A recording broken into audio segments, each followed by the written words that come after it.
बिस्मिल्लाहिर्रहमानिर्रहीम। सूरतुल बकरा की आयत नंबर 176 तक ज़्यादातर खिताब मुशरिकीन को था।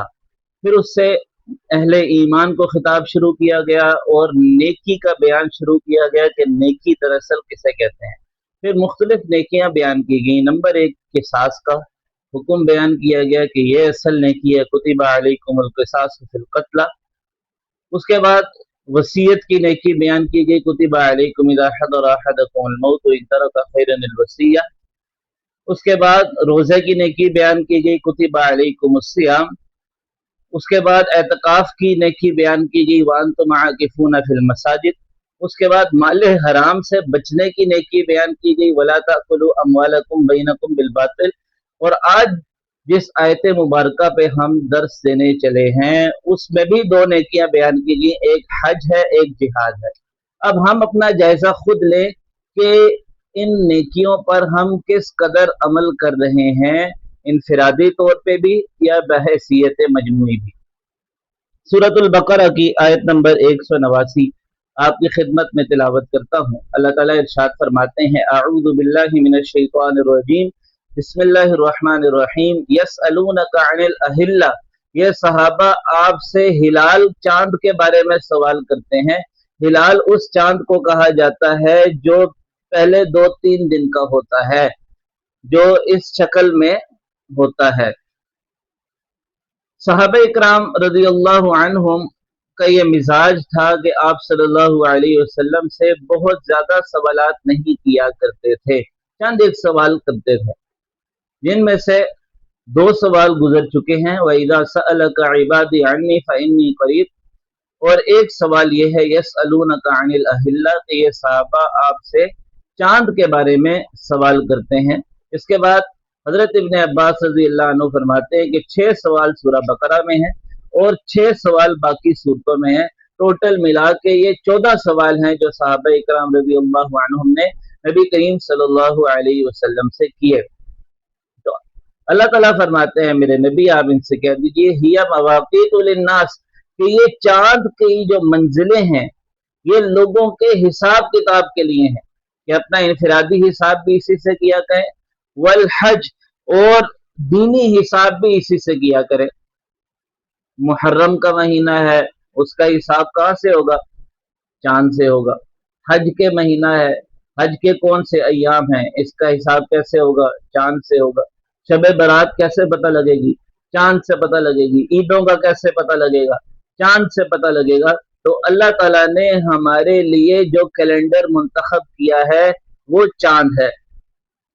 इसी तरह अल्लाह ने फरमाया, वक़द्दरहु मनाज़िला लितअलमू अदद अस्सिनीन वल हिसाब, कि चांद की जो ये मंजिलें हमने बनाई है ना, ये किस लिए है? ताकि तुम अपना हिसाब किताब भी रखो और सालों की गिनती भी करो। चांद से हिसाब किताब हर कोई कर सकता है, जबकि सूरज से हिसाब किताब करना कॉम्प्लिकेटेड है, वो हर बंदा नहीं कर सकता। अलबत्ता उसकी भी अल्लाह ने इजाजत दी, वजअलना आयतन नहार मुबसिरतन लितब्तगू फज़लन मिन रब्बिकुम। अल्लाह ने इस सूरज को इसलिए बनाया ताकि तुम अपने रिज़्क को तलाश कर सको, वलितअलमू अदद अस्सिनीन वल हिसाब, और तुम अपने सालों और का भी हिसाब कर सको और अपने वैसे बाकी कामों का भी हिसाब कर सको। तो अल्लाह ने सूरज से हिसाब किताब की भी इजाजत दी है, लेकिन बेहतर इसको करार दिया कि चांद से हिसाब किया जाए। इसलिए चांद की जो तारीख है इसको इस्लामी तारीख कहा जाता है। लिहाजा फर्ज किफाया के तौर पे इस चीज का एहतमाम करना चाहिए कि अपने हिसाब किताब में और लिखत पढ़त में कमरी तारीख को भी शामिल किया जाए, अगरचे ऑफिस में दफातर में शमसी तारीख का हिसाब हो। वलैसल बिर्रु बिअन ताअतुल बुयूत मिन ज़ुहूरिहा, यहाँ से अहले बिदअत के उस सवाल का जवाब दिया जा रहा है। जब वो कोई बिदअत करते हैं तो वो ये कहते हैं कि अल्लाह ने मना तो नहीं किया ना, इसलिए हम कर रहे हैं। तो अल्लाह ने मना अगर नहीं किया, हुक्म भी नहीं दिया, तो एक मुबाह चीज है। तो मुबाह काम को लाजिम समझ लेना, हर साल करना, हर रोज करना, और ना करने वालों को मलामत करना, उसी को इश्क का मयार करार देना, ये कौन सा दीन है? इसी को तो बिदात कहा जाता है, इसी को तो दीन में नई बात कहा जाता है। मुशरिकीन के इसी तर्ज अमल की अल्लाह ताला नफी फरमा रहे हैं।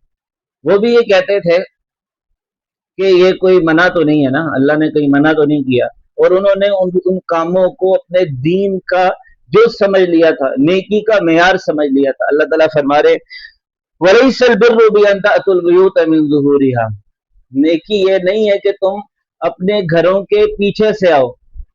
ہوتا کیا تھا کہ جب وہ حج کے لیے چلے جاتے تھے اور گھر میں کوئی کام پڑ گیا تو اب گھر کے فرنٹ گیٹ سے داخل نہیں ہوتے تھے بلکہ پیچھے سے داخل ہوتے تھے، اور اس کو نیکی سمجھا کرتے تھے۔ جیسے ہمارے لوگ بہت سارے کاموں کو خود ہی اپنے اوپر لازم کر لیتے ہیں جن کو شریعت نے لازم نہیں کیا، اور اس کو نیکی سمجھتے ہیں۔ تو اللہ تعالیٰ فرما رہے ہیں کہ یہ کوئی نیکی نہیں ہے۔ نیکی کیا ہے؟ وَلَكِنَّ الْبِرَّ مَنِ اتَّقَى، نیکی ہے اللہ سے ڈرنا، تقوی اختیار کرنا، پرہیزگاری اختیار کرنا۔ تقوی کسے کہتے ہیں؟ امتثال الاوامر، اللہ نے جن کاموں کا حکم دیا ان کو بجا لانا، واجتناب النواہی، جن کاموں سے منع کیا ان سے رک جانا۔ وَأْتُوا الْبُيُوتَ مِنْ أَبْوَابِهَا، اپنے گھروں میں دروازوں سے داخل ہوا کرو۔ وَاتَّقُوا اللَّهَ لَعَلَّكُمْ تُفْلِحُونَ، اور اللہ سے ڈرا کرو اور تقوی اختیار کیا کرو تاکہ تم کامیاب ہو جاؤ۔ سن 6 ہجری میں نبی کریم صلی اللہ علیہ وسلم عمرے کے ارادے سے گئے۔ اس وقت تک مکہ مکرمہ میں مشرکین کا ہولڈ تھا، لیکن مشرکین نے نبی کریم صلی اللہ علیہ وسلم کو عمرہ کرنے نہیں دیا۔ پھر اگلے سال جب آپ صلی اللہ علیہ وسلم گئے اور مشرکین نے جو میثاق ہوا تھا، جو صلح حدیبیہ ہوئی تھی، اس کی خلاف ورزی کی، تو پھر اللہ تعالیٰ نے مسلمانوں کو جہاد کا حکم دے دیا۔ اس سے پہلے یہ تھا برداشت کرو، کوئی تھپڑ مار جائے برداشت کر لو، کوئی کوڑا مار جائے برداشت کر لو، کوئی قتل کر دے برداشت کر لو، آگے سے جواب نہیں دینا، یہ کہنا ہے کہ تمہارے لیے تمہارا دین، لکم دینکم ولی دین، میرے لیے میرا دین۔ لیکن اس موقع پر جہاد کی سب سے پہلی یہی آیت نازل ہوئی۔ اکثر صحابہ کرام رضی اللہ عنہم اس کے قائل ہیں کہ یہ وہ پہلی آیت تھی جو جہاد کے لیے نازل ہوئی۔ اللہ تعالیٰ فرماتے ہیں وَقَاتِلُوا، قتال کرو، جنگ کرو، فی سبیل اللہ، اللہ کے راستے میں، کن سے؟ الذین، ان لوگوں سے، یقاتلونکم، جو تم سے جنگ کرتے ہیں، ولا تعتدوا، اور حد سے تجاوز مت کرو۔ تم سے کون جنگ کر رہے ہیں؟ مشرکین مکہ، جو وعدہ توڑیں، جو عہد کی خلاف ورزی کر رہے ہیں۔ لیکن حد سے تجاوز مت کرنا، اس کا کیا مطلب ہے؟ بچوں کو نہیں مارنا، عورتوں کو نہیں مارنا، بوڑھوں کو نہیں مارنا، جو لوگ تم سے نہیں لڑے ان سے نہیں لڑنا۔ اگر کوئی وہاں مزدوری کر رہا ہے اور وہ جنگ میں شامل نہیں ہو رہا تو اس کو جا کے مارنے کی اجازت نہیں ہے۔ ان اللہ لا يحب المعتدین، یہ ہے اسلام کی خوبصورتی، اس کو حد سے تجاوز کہا جا رہا ہے، جنگی اخلاق سکھائے جا رہے ہیں، اور اللہ فرما رہے ہیں کہ اللہ حد سے بڑھنے والوں کو پسند نہیں کرتے۔ وَقْتُلُوهُمْ حَيْثُ ثَقِفْتُمُوهُمْ، جہاں تمہیں یہ ملیں ان کو قتل کرو۔ وَأَخْرِجُوهُمْ، اور ان کو نکالو، من حیث اخرجوکم، وہاں سے جہاں سے انہوں نے تمہیں نکالا تھا۔ کون سی جگہ سے؟ مکہ سے۔ مسلمانوں پہ ظلم کر کے، ستم کر کے، ستا کر، پریشان کر کے مسلمانوں کو مکہ مکرمہ سے نکال دیا تھا۔ اللہ فرما رہے ہیں آج ان کو بھی وہاں سے نکالو۔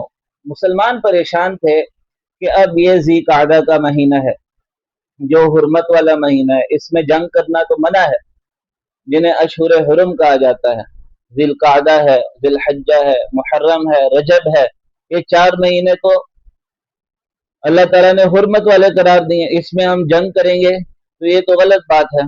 تو اللہ تعالیٰ فرما رہے ہیں کہ جنگ کرنا غلط بات ہے، لیکن اس جنگ پہ ابھارا کس نے؟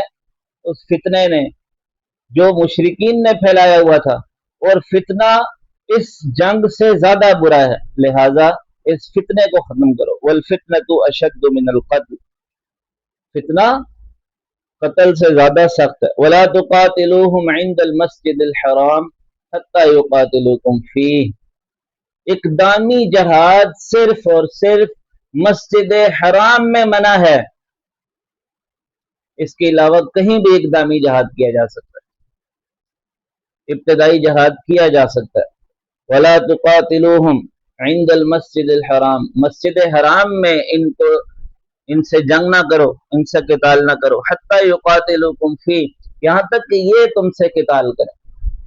अगर मस्जिद हराम में भी ये आपसे किताल करते हैं तो अब आपने ये नहीं सोचना कि ये तो हरम है, हम इन्हें कुछ ना कहें, यहाँ दिफाई जहाद करने की इजाजत है। फ़इन क़ातलूकुम, अगर ये आपसे लड़ते हैं, जंग करते हैं, फ़क़्तुलूहुम, तो आप भी इनको कत्ल कीजिए। कज़ालिका जज़ाउल काफ़िरीन, कुफर करने वालों की यही सजा है। फ़इन इंतहू, अगर ये बाज आ जाते हैं, फ़इन्नल्लाह गफ़ूरुर रहीम, तो अल्लाह बख्शने वाला है, अल्लाह मेहरबान है। तो अल्लाह ताला ने मुसलमानों को जिहाद का हुक्म दिया, इसी में मुसलमानों की इज्जत है, इसी में मुसलमानों की कामयाबी है, इसी में मुसलमानों का उरूज है। अल्लाह ताला से दुआ है कि वो हमें शरीयत मुतहरा पर कमा हक़्क़ुहु अमल करने की तौफीक अता फरमाए। आमीन या रब्बिल आलमीन। व आखिरु दावाना अनिल हम्दुलिल्लाहि रब्बिल आलमीन।